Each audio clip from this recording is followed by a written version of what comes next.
The other day I got a phone call from my sweet mom, and she had a question, and she actually made a special video request. And so today this video is for my mom, and she wanted me to spend a little bit of time talking about cholesterol.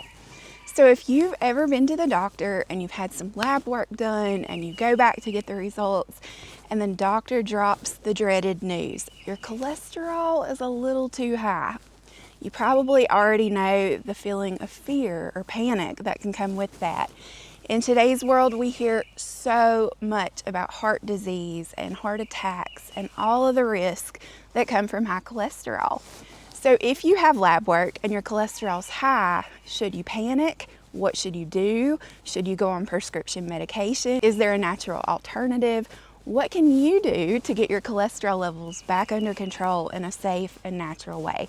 That's what we're going to talk about today while we get a few garden chores done. I'm going to tell you a bit about cholesterol, and we're going to start with a story that I think will kind of untangle this for all of us. So when I think about high cholesterol, my mind immediately goes to some people in my family, okay? I have some extended relatives that have struggled extensively with cholesterol. I grew up hearing about the dangers of cholesterol. And so now as an adult, after researching it myself and going through integrative health classes and herbalism school and all the things, I have a completely different view of cholesterol than I did when I started. And I hope by the end of this video, you're going to have a little bit of a different view than when we started today too. So let me tell you the story of two incredible men that I know. And these two men are both extended family members, and they're both older. They both have some history of heart trouble. They've both had rhythm issues. They've both been under the care of a cardiologist for 20 plus years for different issues. Neither of these men have ever experienced an actual heart attack or a stroke or anything of that magnitude, but they both have had ongoing issues. Now, both of these men tested for high cholesterol once they crossed into their 60s. And when that happened, they had two very different responses. They were seeing the same doctor, by the way. And we were hearing the stories from both of them separately, and just kind of, it was entertaining in a way to get to hear, you know, both of their experiences with the same doctor, but they had very different responses. So we're going to call them man A and man B, okay? So man A, he goes and he meets with his cardiologist, who says your cholesterol is high, you're at higher risk because of all these issues you've had in the past. We want to put you on a prescription to try to help you lower your cholesterol. A statin. You've probably heard of those. Maybe you're even taking those. The other man, man B, sees the same doctor, gets the same speech. Your cholesterol's high, you're at a higher risk because of these other issues. We suggest that you go on a prescription. Here's a prescription for statins. Both men went home with a prescription. One of them took the prescription to the pharmacy, immediately had it filled, and started taking that medication the next day. The other man came home and he called me and we talked about it at length. And I really encouraged him to make some lifestyle changes and some diet changes and to start incorporating some specific plants into his daily routine through teas. And it sounded simplistic, but he was like, I'm willing to give it a shot before I go on the meds. So he did. Now, man A, who went on the medications, let's fast forward, okay? Let's just jump ahead a year into the future. A year later, man A is still taking the statins. Man B is not taking statins. Man A has developed neuropathy in his feet, and he has developed borderline prediabetes. His blood sugar is very out of whack. He's developed metabolic issues that he's never had in his life. And he is really struggling to do day-to-day things because he can't feel his feet to walk or, be active. And so with that, his health has just generally taken a big old nosedive over the last year. Man B, who did not fill the prescription but changed his lifestyle, things have changed for him too. he is actually 10 pounds lighter and he's feeling better than he ever felt. Some stomach issues that he had been dealing with have settled down as he changed his diet. Both men now have normal cholesterol levels. Both men are now within range. One brought his level down with meds. One brought his level down with lifestyle and plants. The differences are tremendous. One still leads a very active, good life. The other is nearly disabled by the pain and all of the side effects of the medication. Now, both of them on doctors' papers, like both of them by the world scale would be at a lower risk now for heart disease. But you can look at these two men and tell that man A is a walking heart attack waiting to happen, and man B is looking very healthy and strong for his age. And it's so interesting that the one that is doing so poorly is the one that is following Western medicine. Now, I'm not telling you this to tell you to not follow your doctor's advice. I very much believe that you should find a doctor that works with you and not against you. So if your doctor is pushing something on you and you're having hesitations and you express that and your doctor dismisses you or isn't willing to explain to you or is just very closed to anything other than pharmaceuticals, I say this with all the love, find a new doctor because there are good ones out there. I love my medical doctor. We have a family doctor and this woman is incredible. Like, she is doing medicine the way it should be done, and they are out there, but it takes time and research and you have to go talk to them. And it's okay to break up with a doctor and go to a new one until you find someone that's a good fit for you and your family. And for my family, I need somebody that's going to understand and be okay with the fact that we are always going to choose the natural path first. We're going to try the natural thing, and then if we need more assistance, then we'll move to Western medicine. But it is never the first thing we reach for in our family, even for something like cholesterol. So let's break this down a little further. What should you do if your cholesterol is high? What steps can you take? Let's get into it. The first thing you've got to understand is cholesterol is not the villain. In today's world, we have built up this idea that cholesterol is the enemy and that if you have cholesterol, it's bad. It's a death sentence, and it's not. Your body needs cholesterol. In fact, studies now are showing people who follow that American Heart Association low-fat diet that's extremely low in even healthy fats, they are having a higher tendency towards things like dementia and Alzheimer's because our brains need cholesterol. So cholesterol is not the problem. Imbalances in our cholesterol are the problem. When we have too much of the bad or not enough of the good and things get out of balance. The same as it is with any other kind of disease in the body. It's always imbalance at the root. So how do we get things back in balance? You know, the number one cause of high cholesterol, if you really get down to it, in today's modern world, it is highly processed foods and preservatives. It's high sugar. These are inflammatory. The preservatives, the sugar, the high carb diets, it's so inflammatory. And our bodies don't know what to do with it, and they get terribly out of balance. And so then our cholesterol levels are out of whack, and we tend to think the answer is to cut out all the fats. But if you do that and then you layer medication on top of it, it really causes the body even more stress because you need cholesterol, you just need it in balance. Did you know that 80% of the cholesterol in your body is made from your liver? And your liver is really working as your body's detox pathway. It's moving things out and filtering things all the time. And so if your liver gets sluggish or if it gets a little bit taxed from working too hard because you're filling your body with junk, then your cholesterol levels will creep up. The best way I know how to explain cholesterol to you is to give you this little illustration. Cholesterol in the body is very necessary in the same way that a lot of the supplies that I use in my apothecary are necessary, right? We've got to have cholesterol to make our own hormones. We have to have cholesterol to produce vitamin D in the body. I gotta have all my supplies to make you your teas every week. So what happens? Every week we have trucks come down my driveway with deliveries with all the supplies that I'm gonna need for the week, bags, stickers, extra herbs, all the things I'm gonna need to make your tea. It's a good thing. We need those trucks coming through, right? They're bringing necessary things to my apothecary. But what would happen if all of a sudden I had 15 trucks show up all at one time and they were all overloaded with boxes and the boxes started falling out of my truck?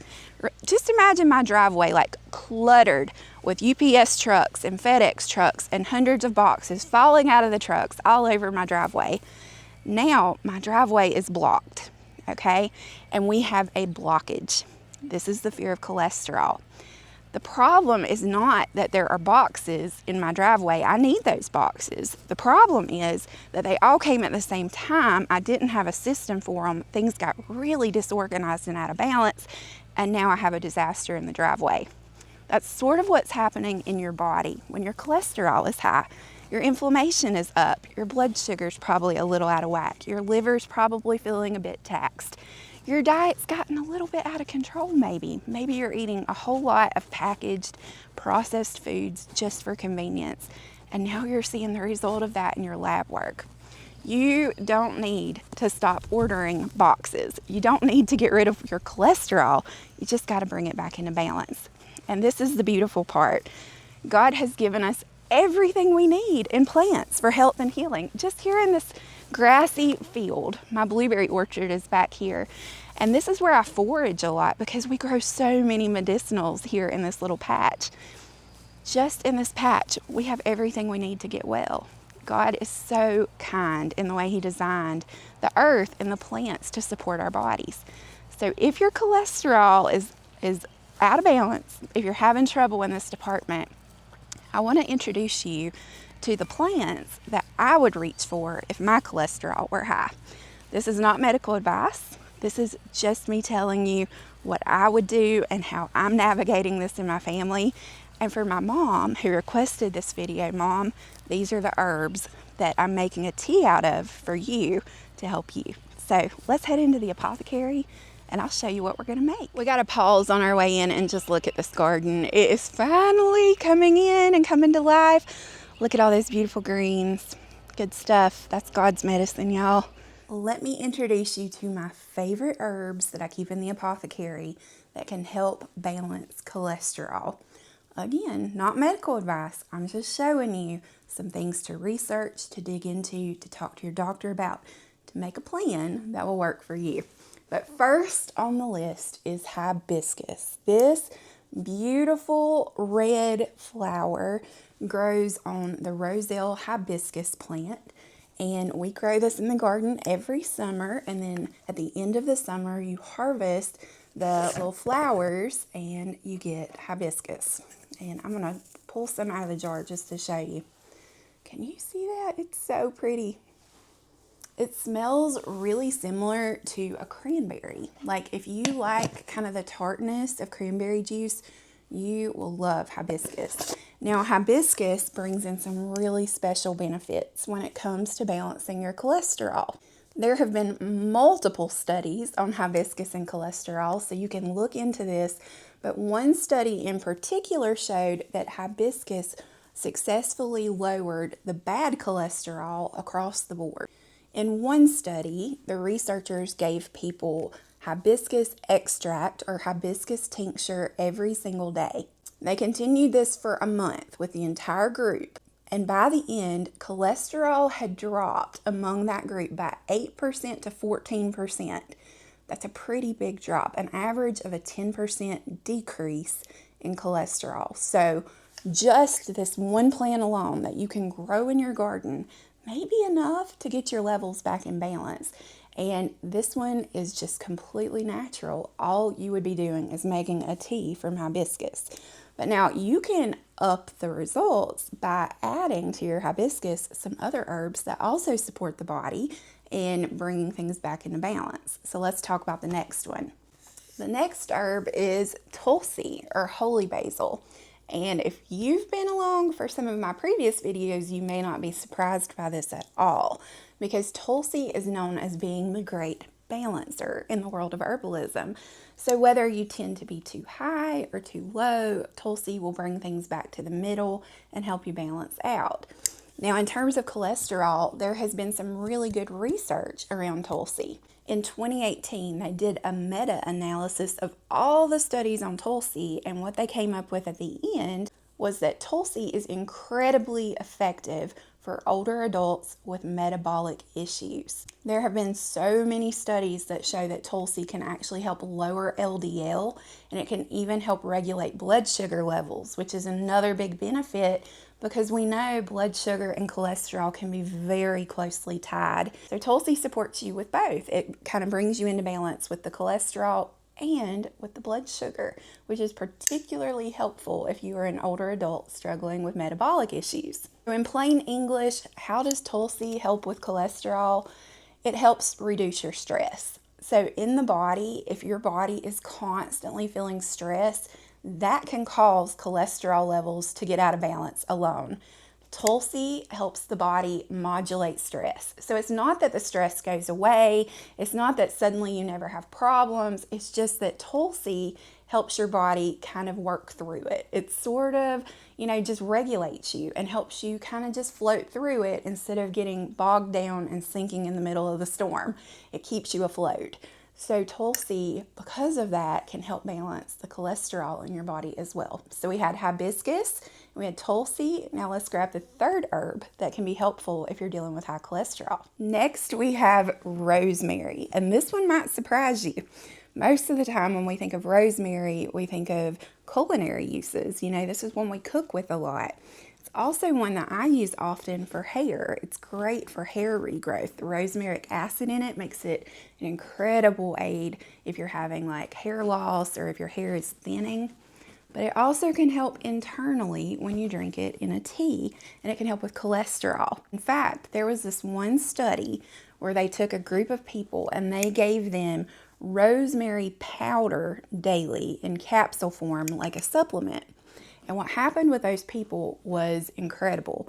At the end of the study, it was 4 weeks long, and at the end of the 4 weeks, they saw an incredible drop in cholesterol levels in all these people. They saw an average of 17 to 35% drop in bad cholesterol, and they saw an increase in good cholesterol in the entire group. Hands down, this study was fascinating. So look into this one. And rosemary, you probably already have this in your kitchen cabinet. If you have organic rosemary from the spice section at the grocery store, you can make a tea out of it and drink it, just like you could with this dried rosemary.